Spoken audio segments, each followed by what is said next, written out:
बच्चों आज हम चैप्टर नंबर 2 अर्थमेटिक एक्सप्रेशन शुरू करेंगे। तो आइए शुरू करते हैं। तो देखो बच्चों, सबसे पहले हम ऑपरेटर्स को समझते हैं। ऑपरेटर्स क्या होते हैं? तो देखिए, मैथ में 4 ऑपरेटर्स यूज़ होते हैं। First edition, second subtraction, multiplication और डिवीजन। तो ये 4 ऑपरेटर मैथ में हम यूज करते हैं। आइए इसके बाद हम अर्थमेटिक एक्सप्रेशन को समझते हैं। अर्थमेटिक एक्सप्रेशन क्या होता है? तो देखो बच्चों, अर्थमेटिक एक्सप्रेशन क्या होता है? अर्थमेटिक एक्सप्रेशन 2 टाइप्स के होते हैं, simple arithmetic expression and complex arithmetic expression. Simple arithmetic expression वो होते हैं जिसमें एक सिंगल ऑपरेटर यूज़ होता है, चाहे वो प्लस का हो, माइनस का हो, मल्टीप्लाई का हो या डिवीजन का हो।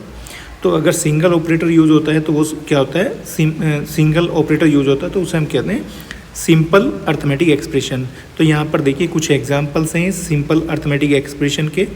जैसे हम यहाँ पर 35 + 40, तो ये हमारा क्या है? एक सिंपल अर्थमेटिक एक्सप्रेशन है क्योंकि इसमें एक ही ऑपरेटर का यूज़ किया गया है। उसके बाद 48 - 12, ये भी क्या है? एक सिंपल एक्सप्रेशन है क्योंकि इसमें भी एक ही सिंगल ऑपरेटर यूज़ हुआ है, माइनस का। तो ये चारों क्या है? हमारे सिंपल अर्थमेटिक एक्सप्रेशन। अब आते हैं कॉम्प्लेक्स अर्थमेटिक एक्सप्रेशन पर। तो कॉम्प्लेक्स अर्थमेटिक एक्सप्रेशन क्या होते हैं? जिसमें मोर देन 1 ऑपरेटर यूज़ होते हैं। एग्जाम्पल में आप देख सकते हैं, यहाँ पर देखिए ये जो एक्सप्रेशन है हमारा, ये कैसा एक्सप्रेशन है? कॉम्प्लेक्स। क्यों है कॉम्प्लेक्स? क्योंकि इसमें मोर देन 1 ऑपरेटर यूज़ किए गए हैं। इसमें देखिए एक प्लस का ऑपरेटर यूज़ किया गया है और एक माइनस का ऑपरेटर यूज़ किया गया है। तो इसमें 2 ऑपरेटर यूज़ हो रहे हैं, तो इसलिए हम इसको क्या कह सकते हैं? Complex arithmetic expression. इसके बाद देखिए इसको देखिए, इसमें भी 2 ऑपरेटर यूज़ किए गए हैं, एक माइनस और एक डिवीजन। तो ये भी क्या है? Complex arithmetic expression. और ये भी क्या है? दोनों कॉम्प्लेक्स अर्थमेटिक एक्सप्रेशन। तो याद रहेगा आपको, सिंपल अर्थमेटिक एक्सप्रेशन क्या होता है? जिसमें केवल एक ऑपरेटर यूज़ होता है। और कॉम्प्लेक्स अर्थमेटिक एक्सप्रेशन क्या होता है? जिसमें एक से ज़्यादा ऑपरेटर यूज़ होते हैं। ठीक है बच्चों, आइए अब हम कुछ नोट पॉइंट को डिस्कस करते हैं। तो देखिए पहला नोट पॉइंट क्या है हमारा? Every arithmetic expression has a value. जितने भी अर्थमेटिक एक्सप्रेशन होते हैं, चाहे वो सिंपल हो चाहे वो कॉम्प्लेक्स हो, उन सभी की एक वैल्यू होती है। जैसे यहाँ पर एक ये सिंपल अर्थमेटिक एक्सप्रेशन है हमारे पास 100 × 23। तो इस एक्सप्रेशन की वैल्यू क्या होगी? इस एक्सप्रेशन की वैल्यू होगी 2300। ठीक है। इसके बाद देखिए ये एक दूसरा हमारे पास सिंपल अर्थमेटिक एक्सप्रेशन है 180 / 9। इस अर्थमेटिक एक्सप्रेशन की वैल्यू क्या होगी? 20। तो जितने भी अर्थमेटिक एक्सप्रेशन होते हैं सबकी क्या होती है? एक वैल्यू होती है। ठीक है। इसके बाद देखिए नेक्स्ट पॉइंट क्या है? We use the equality sign. तो हम इक्वलिटी साइन का यूज़ करते हैं। इक्वल टू का जो ये साइन होता है इसको यूज़ करते हैं between an arithmetic expression and its value. तो अर्थमेटिक एक्सप्रेशन और उसकी वैल्यू के बीच में जो हम ऑपरेट सिंबल यूज़ करते हैं, उस सिंबल को क्या बोलते हैं? इक्वलिटी सिंबल, इक्वल का साइन ये। ठीक है। तो इसको हम कहीं भी ऐसे ही यूज़ नहीं करते हैं। इसके लिए भी हम क्या करते हैं? एक एक्सप्रेशन में यूज़ होता है जिसमें लेफ्ट साइड में हम क्या ले सकते हैं? एक्सप्रेशन, और राइट साइड में उसकी वैल्यू को ले सकते हैं। उन दोनों के बीच में ये यूज़ होता है। अब जैसे यहाँ पर एक एग्जांपल आप देख सकते हो। इस एग्जांपल में 13 + 2 ये क्या है? एक एक्सप्रेशन है, और राइट साइड में 15 क्या है? इस एक्सप्रेशन की वैल्यू। तो आप देख सकते हैं इन दोनों के बीच में हमने कौन सा ऑपरेटर यूज़ किया है? ये सिंबल यूज़ किया है, इक्वल टू का सिंबल हमने यूज़ किया है। ठीक है। तो वैल्यू के और एक्सप्रेशन के बीच में हम इक्वल टू का साइन यूज़ करते हैं। ठीक है। तो देखिए इसके बाद नेक्स्ट देखिए, different expression can have the same value. अगर हमारे पास कुछ डिफरेंट एक्सप्रेशन है तो डिफरेंट एक्सप्रेशन की वैल्यू क्या हो सकती है? सेम आ सकती है। जैसे यहाँ पर हमारे पास 80 / 20 ये एक्सप्रेशन है, इसकी वैल्यू क्या है? 4। और एक दूसरा एक्सप्रेशन है 12 - 8, इसकी वैल्यू भी क्या है? 4। और एक थर्ड एक्सप्रेशन है हमारे पास 2 + 2, इसकी भी वैल्यू क्या है? 4। और एक लास्ट ये एक्सप्रेशन है 1 × 4, इसकी भी वैल्यू क्या है? 4। तो आप यहाँ पर देख सकते हैं 4 डिफरेंट एक्सप्रेशन की वैल्यू क्या है? 4। तो हम क्या कह सकते हैं? Different expression can have same value. तो डिफरेंट एक्सप्रेशन की वैल्यू सेम हो सकती है। आइए अब इस क्वेश्चन नंबर 1 को देखते हैं। क्वेश्चन नंबर 1 में क्या बोला गया है? देखिए इसमें बोला गया है Malika spend ₹20 every day for her lunch at school. तो देखिए जो मलिका है ये पर डे कितने रुपीज़ खर्च करती है स्कूल में? 25 रुपीज़। ठीक है। Write the expression for the total amount she spend on lunch in a week. तो एक वीक में वो कितना पैसा खर्च करती है फ्रॉम मंडे टू फ्राइडे? तो मंडे टू फ्राइडे के टोटल डेज कितने बैठते हैं? 5। ठीक है। तो हमसे क्या पूछा गया है? 5 दिन में वो टोटल कितना खर्च करेगी। ठीक है, तो इसके लिए हम क्या करेंगे, एक एक्सप्रेशन यहाँ पर हमें बनाना है। तो देखिए इसके लिए एक्सप्रेशन क्या बनेगा, देखिए the expression for the total amount is equal to 25 rupees वो पर डे खर्च करती है, और 5 डेज का कितना होगा, 5 टाइम्स 25। तो हम इस एक्सप्रेशन को कैसे लिख सकते हैं, 5 मल्टीप्लाई बाई 25। इस एक्सप्रेशन को हम रीड कैसे करते हैं, 5 टाइम 25। इसको हम ऐसे भी लिख सकते हैं 25 प्लस 25 प्लस 25 प्लस 25 प्लस 25। ठीक है, और इसको हम ऐसे भी लिख सकते हैं 5 टाइम 25। ठीक है, तो ये एक एक्सप्रेशन बन जाएगा 5 टाइम 25। तो हमें इस क्वेश्चन में क्या बताना था, एक एक्सप्रेशन हमें इसमें बनाना था, इसमें एक एक्सप्रेशन बनाना था जो टोटल उसका खर्चा पूरे वीक का यहाँ पर बताएगा। तो वो क्या होगा एक्सप्रेशन, 5 मल्टीप्लाई बाई 25। ठीक है, इसको हमें 5 टाइम्स 25 रीड करना होता है। आइए अब क्वेश्चन नंबर 2 पर आते हैं।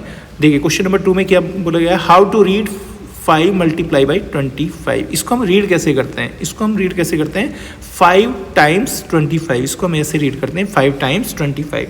ठीक है, या फिर हम इसको क्या बोल सकते हैं, द प्रोडक्ट ऑफ 5 एंड 25। इसको ऐसे भी बोल सकते हैं, लेकिन जो इसका एक्चुअल मीनिंग होता है वो होता है 5 टाइम्स 25। तो इसको हमें क्या बोलना चाहिए, 5 टाइम 25। ठीक है, और दिमाग में एक इमेज आपकी आने चाहिए इसको देखकर कि इसमें क्या हो रहा है, 5 टाइम्स 25 को हम क्या कर रहे हैं, प्लस कर रहे हैं। ठीक है, आइए अब नेक्स्ट टॉपिक पर आते हैं। नेक्स्ट टॉपिक हमारा क्या है, कंपेयरिंग एक्सप्रेशन। एक्सप्रेशन को कंपेयर कैसे करते हैं, जैसे हमने लास्ट क्लास में 6th क्लास में हमने क्या किया था, 2 इंटीजर्स को कंपेयर किया था। कंपेयर करने का मीनिंग होता है उन दोनों में से हमें ये चेक करना कौन सा एक्सप्रेशन बड़ा है, कौन सा छोटा है। ठीक है, या फिर दोनों इक्वल हैं, ये हमें चेक करना होता है। तो देखिए इस कंपैरिजन में हम 3 सिंबल का यूज़ करते हैं। पहला सिंबल क्या होता है, लेस देन। इसको क्या बोलते हैं, लेस देन। इसको क्या बोलते हैं, ग्रेटर देन। और इस सिंबल को क्या बोलते हैं, इक्वल टू। ठीक है, तो जब हम कंपेयरिंग करते हैं तो इन 3 में से किसी एक सिंबल का हम यूज़ करते हैं। आइए हम क्वेश्चन नंबर 1 पर आते हैं। देखिए इस क्वेश्चन नंबर 1 में हमें इन दोनों एक्सप्रेशन को क्या करना है, कंपेयर करना है। ठीक है, तो देखिए कंपेयर करने के लिए हम इन दोनों एक्सप्रेशन की क्या करेंगे, कंपैरिजन में देखिए ध्यान दीजिए, यहाँ पे हमें इन दोनों का सम फाइंड करने की ज़रूरत नहीं है, दोनों एक्सप्रेशन की हमें वैल्यू फाइंड करने की ज़रूरत नहीं है। ठीक है, तो फिर कैसे करेंगे, देखिए आइए समझते हैं उसको कैसे करते हैं। तो हमें क्या करना है, देखिए पहले हम इन दोनों नंबर को कंपेयर करेंगे, दोनों साइड में इन दोनों नंबर को कंपेयर करेंगे। तो देखो आप यहाँ पर देख सकते हो जो लेफ्ट नंबर है 1023, ये इस राइट नंबर ये जो 1022 है इससे एक ज़्यादा है, तो हम इसके नीचे क्या लिख सकते हैं, +1। ठीक है, अब इन दोनों नंबर को कंपेयर करेंगे तो इन दोनों नंबर में 125 में और 128 में कौन ज़्यादा है, 128 ज़्यादा है। कितना ज़्यादा है, 3 ज़्यादा है, तो इसके नीचे हम क्या लिख सकते हैं, +3। अब आपको इन दोनों साइड को चेक करना है, इस पूरी साइड को और इस पूरी साइड को चेक करना है। देखिए जो लेफ्ट साइड है इसमें क्या है, +1, और जो राइट साइड है इसमें क्या है, +3। तो कौन ज़्यादा होगा, राइट साइड या लेफ्ट साइड। तो हम यहाँ पर देख सकते हैं राइट साइड ज़्यादा है। कितनी ज़्यादा है, देखिए इधर +1 है, इधर +3, तो ये राइट साइड लेफ्ट साइड से 2 ज़्यादा है। तो हम क्या कह सकते हैं, इन दोनों एक्सप्रेशन में, यहाँ पर जो 2 एक्सप्रेशन है हमारे सामने, ये 2 एक्सप्रेशन है, इन दोनों एक्सप्रेशन में जो राइट वाला एक्सप्रेशन है ये क्या है, बड़ा है, और लेफ्ट वाला एक्सप्रेशन ये क्या है, छोटा। तो इसमें सिंबल कौन सा हम फिल कर सकते हैं, left expression is smaller than right expression. ठीक है, अब आते हैं नेक्स्ट पर, इसमें देखते हैं इसमें हम कैसे कंपेयर करेंगे इन दोनों एक्सप्रेशन को। इन दोनों एक्सप्रेशन को हमें कंपेयर करना है, तो इसके लिए हम क्या करेंगे, हम इन दोनों एक्सप्रेशन की वैल्यू फाइंड नहीं करेंगे। ठीक है, तो वैल्यू फाइंड नहीं करना है तो इसके लिए हमें क्या टेक्निक फॉलो करनी है वो समझते हैं। तो देखो पहले हम दोनों एक्सप्रेशन के फर्स्ट नंबर को कंपेयर करते हैं, 113 को और 112 को। तो इन दोनों में कौन सा नंबर ज़्यादा है, तो लेफ्ट ये 113 ज़्यादा है। कितना ज़्यादा है, +1, तो इसके नीचे हम क्या लिख सकते हैं, +1। अब इन दोनों नंबर को कंपेयर करते हैं। ठीक है, तो इन दोनों में कौन ज़्यादा है, 25 ज़्यादा है। तो इस नंबर के नीचे देखिए, लेकिन 25 बड़ा होता है 24 से, लेकिन 25 के साथ यहाँ पर माइनस का साइन है। ये कैसा साइन है, माइनस का साइन है, तो यहाँ पर हमें -1 लिखना होगा। ठीक है, अब देखो हमने दोनों साइड में कंपेयर कर लिया। अब हम यहाँ पर पूरी टर्म्स का ये जो पूरा एक्सप्रेशन है इनके दोनों साइड को अब चेक करेंगे। तो लेफ्ट साइड में क्या है हमारे पास +1 और -1, +1 और -1 मिलकर क्या हो जाता है 0। तो इसका मतलब लेफ्ट साइड में हमारे पास कुछ नहीं है और राइट साइड में भी कुछ नहीं है। जब दोनों साइड में कुछ नहीं है तो इसका मतलब दोनों क्या है इक्वल। तो हम क्या कह सकते हैं ये दोनों एक्सप्रेशन क्या है इक्वल। तो इन दोनों एक्सप्रेशन के बीच में यहाँ पर कौन सा सिंबल आएगा, इक्वल का सिंबल आ जाएगा। ठीक है, तो ये दोनों एक्सप्रेशन क्या है इक्वल है। ठीक है, आइए अब इन क्वेश्चन को समझते हैं। इन क्वेश्चन को भी हमें सेम वैसे ही कंपेयर करना है। तो क्वेश्चन में क्या बोला गया है, देखिए क्वेश्चन में बोला गया है fill less than greater than और equal to symbol in the blanks. तो ये जो ब्लैंक हमें दिख रहे हैं इसमें हमें ये सिंबल फिल करने हैं। तो ये सिंबल हम कैसे फिल करेंगे, पहले हमें दोनों एक्सप्रेशन को कंपेयर करना होगा। ठीक है, तो आइए कंपेयर शुरू करते हैं। ठीक है, तो कंपैरिजन कैसे करेंगे, पहले देखिए पहले इन दोनों नंबर का हम कंपैरिजन करेंगे। तो इन दोनों नंबर में कौन सा नंबर ज़्यादा है, 246 ज़्यादा है। कितना ज़्यादा है, 1 ज़्यादा है। तो हम क्या करेंगे, इसके नीचे +1 लिखेंगे। इसके नीचे हम क्या लिख सकते हैं +1। ठीक है, अब इन दोनों नंबर को कंपेयर करते हैं, सेकंड नंबर को, इन दोनों सेकंड नंबर को कंपेयर करते हैं। तो इन दोनों नंबर में कौन सा नंबर ज़्यादा है, 289 ज़्यादा है। कितना ज़्यादा है, 4 ज़्यादा है। तो हम यहाँ पर क्या लिख सकते हैं, इसके नीचे +4। तो इसके नीचे हम लिख सकते हैं +4। ठीक है, अब दोनों साइड को चेक करते हैं। देखिए इस साइड में +4 है और इस साइड में क्या है +1। तो लेफ्ट साइड में ज़्यादा है, कितना ज़्यादा है, 3 ज़्यादा है। तो हम क्या कह सकते हैं, left hand side is greater than right hand side. तो जो लेफ्ट हैंड साइड में एक्सप्रेशन है वो बड़ा एक्सप्रेशन है। तो इसमें हम बीच में कौन सा सिंबल हम यहाँ पर यूज़ करेंगे, ग्रेटर देन। तो यहाँ पर हम सिंबल यूज़ करेंगे ग्रेटर देन का। ठीक है, इसके बाद आ जाइए नेक्स्ट एक्सप्रेशन पे आ जाते हैं।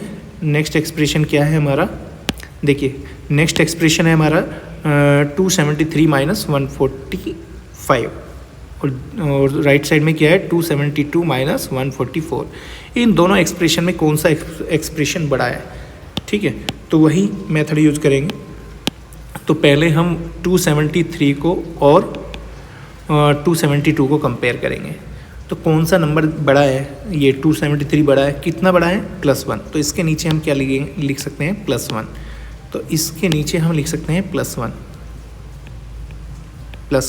ठीक है, अब इन दोनों को कंपेयर करते हैं, 144 को और 145 को और 144 को। इन दोनों में कौन ज़्यादा है, 145 ज़्यादा होता है। ठीक है, 145 क्या होता है, ज़्यादा होता है। तो हम यहाँ पर क्या लिखेंगे, 145 के नीचे 1 ज़्यादा है ना इससे। लेकिन इसके साथ कौन सा साइन आएगा, माइनस का, क्योंकि ये 145 माइनस का साइन है ना यहाँ पर। तो यहाँ भी माइनस का साइन आएगा। तो दोनों साइड में हमने दोनों पेयर का कंपैरिजन हमने कर लिया है। अब देखो लेफ्ट हैंड साइड में क्या बन चुका है, +1 और -1। +1 और -1 मिलकर क्या हो जाएगा, 0। ठीक है, तो देखिए हम कह सकते हैं लेफ्ट हैंड साइड में भी 0 है, राइट साइड में भी यहाँ पर 0 है, क्योंकि इधर कुछ नहीं है। तो इसका मतलब क्या होगा, ये दोनों एक्सप्रेशन की वैल्यू क्या होगी हमारी, इक्वल। तो बीच में कौन सा सिंबल आ जाएगा, इक्वल का सिंबल आ जाएगा। ठीक है बच्चों, तो बच्चों इसी तरीके से आप बाकी के इन क्वेश्चन को खुद से ट्राई कीजिएगा। ठीक है, ये बाकी के आपको खुद से ट्राई करने हैं। ठीक है बच्चों, अब आते हैं हम नेक्स्ट टॉपिक पर।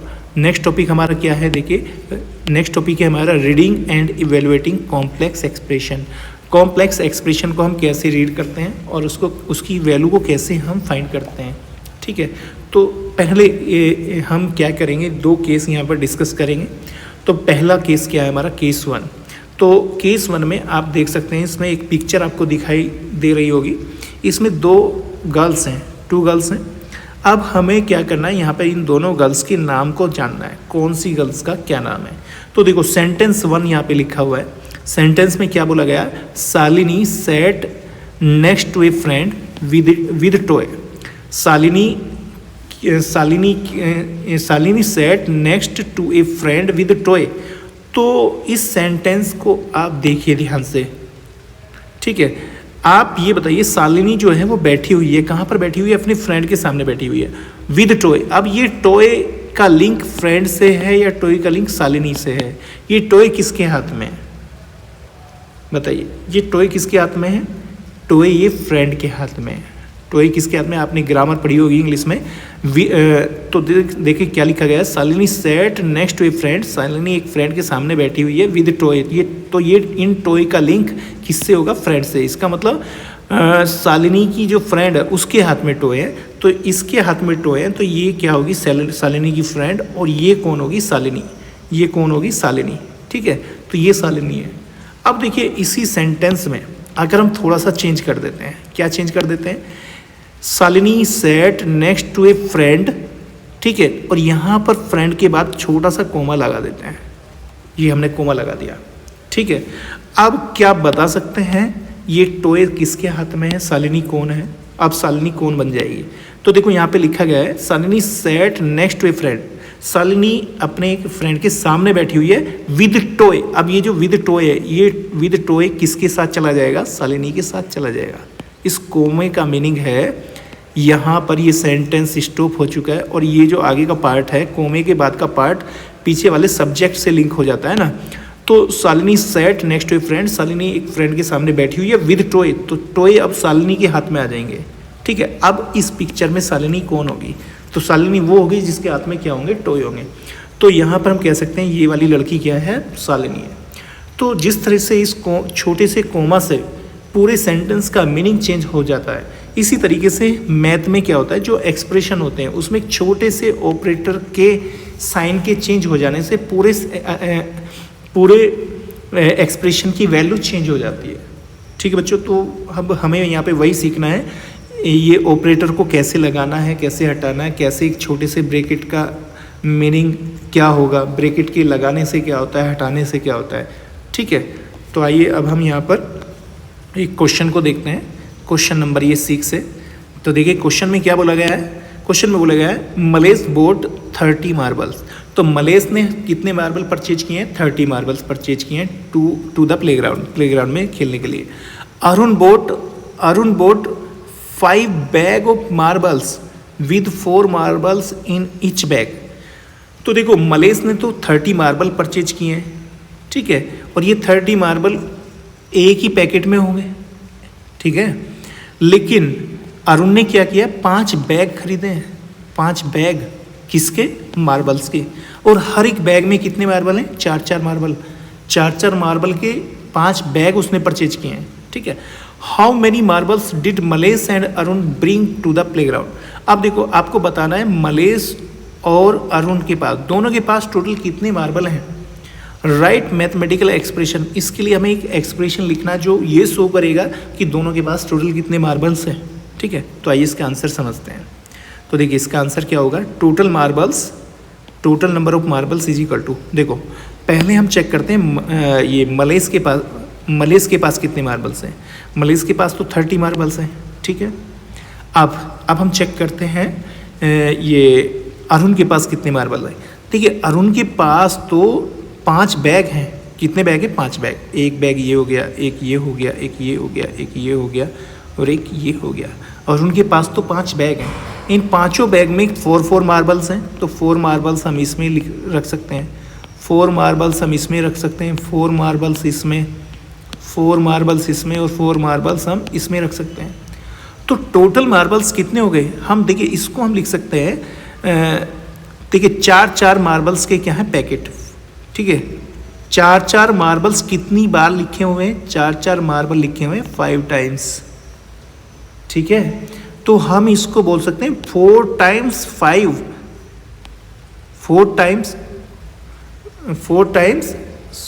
4 मार्बल्स 5 टाइम्स, ठीक है। या फिर इसको हम ऐसे बोलेंगे, थोड़ा ये उल्टा हो गया शायद, इसको हमें बोलना पड़ेगा इस तरह से, 5 टाइम्स, इसको बोलेंगे हम 5 टाइम्स हैं, क्या है 5 टाइम्स, 4 मार्बल, ठीक है। क्योंकि हम इसका एक्सप्रेशन इनको इस तरह से लिखेंगे ना, 4 + 4 + 4 + 4 + 4, तो ये क्या बनेगा, 5 टाइम्स बनेगा, क्या 4, 5 टाइम्स 4। तो देखिए अरुण के पास कितने मार्बल्स हैं, 5 टाइम्स 4 है, और मलेश के पास कितने हैं, 30, तो टोटल कितने हो जाएंगे, 30 + 5 टाइम्स 4।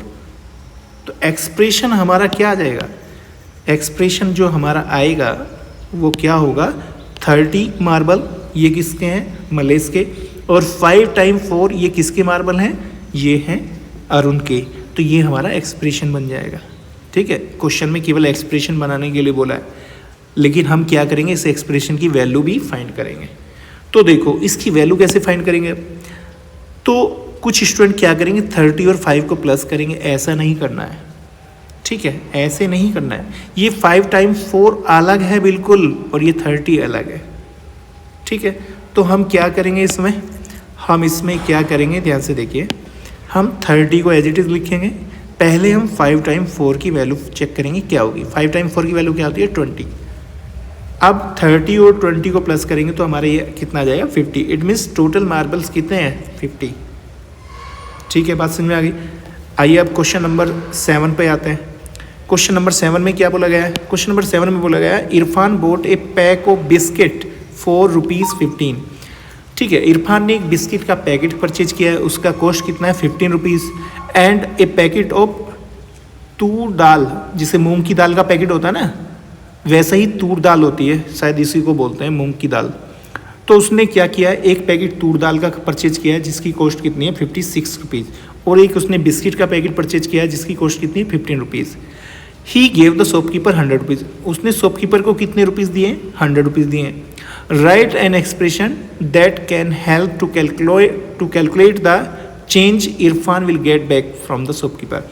तो एक एक्सप्रेशन हमें लिखना है जिसमें क्या शो करना है हमें, जो शॉपकीपर है कितना चेंज, कितना रिटर्न मनी उसको वापस देगा, इसको हमें शो करने के लिए एक्सप्रेशन यहाँ पे लिखना है। तो देखो बच्चों ध्यान से देखिए, पहले देखो उसने क्या क्या परचेज किया है। उसने परचेज किया है 15 रुपीज़ का तो बिस्किट का पैकेट परचेज किया है, 56 रुपीज़ की मूंग दाल उसने परचेज की है। ठीक है, तो हम इसको ब्रैकेट में डाल सकते हैं, इतने रुपीज़ का उसने क्या किया आइटम परचेज किया है। ठीक है, अब उसने शॉपकीपर को कितने रुपीज़ दिए हैं 100, तो वापस कितना मिलेगा 100 में से हम क्या करेंगे, इसको माइनस करेंगे, इसको क्या करेंगे माइनस।